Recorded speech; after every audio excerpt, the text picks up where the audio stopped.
Hello you beautiful peeps, my name is John, welcome to my channel. Today we have an adjustable motor mount. Why is this important? Well, if you see with the original, if you wanted to put a different size pinion on that was slightly larger or slightly smaller, you wouldn't be able to, because you cannot adjust the motor in or out to compensate. Obviously this has to hit the main gear. So, what's the solution?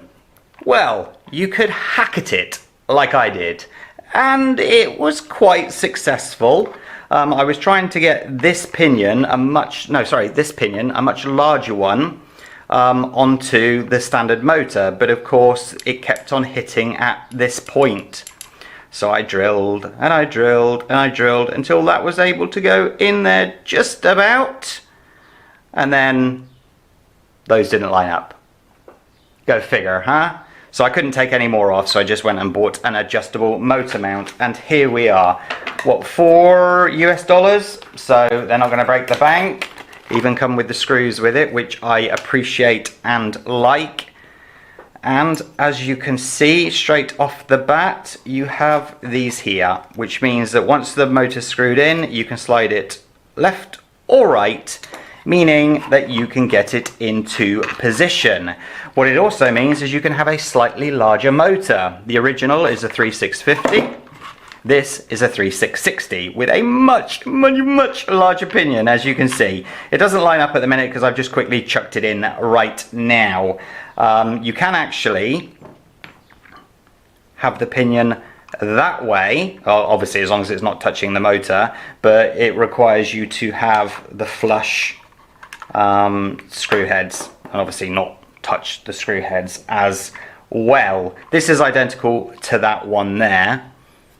Let me just grab another motor. Take this one for now.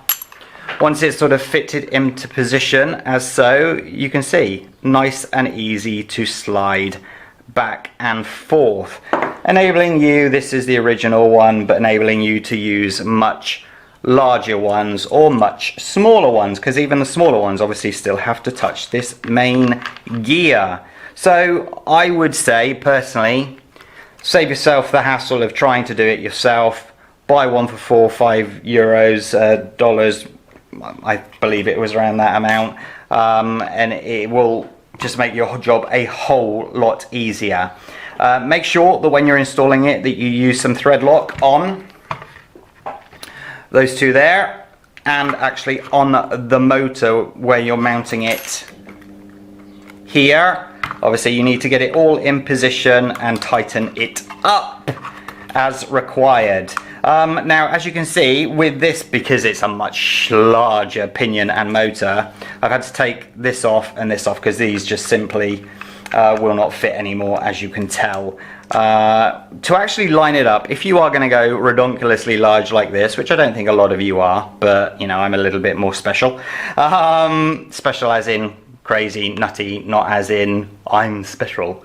I would personally just, what would I do? Yeah, I think I would just take off this here and get rid of this whole suspension assembly to be able to adjust the pinion a little bit better, because as you can see, even with this super duper, it's not really the easiest to get in there to tighten up the motor mouse. Everything needs to be tightened once it's in position, as you can tell, so you can make sure that this is flush like so. Why is that one not moving? Okay, alright. Probably the wheel nut's too tight.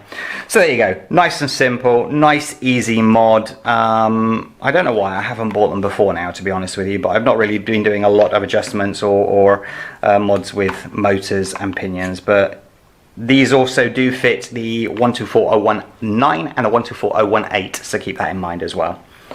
Okay, hit that like button, subscribe to the channel, and I will catch you next time. Take care of yourselves. Bye bye.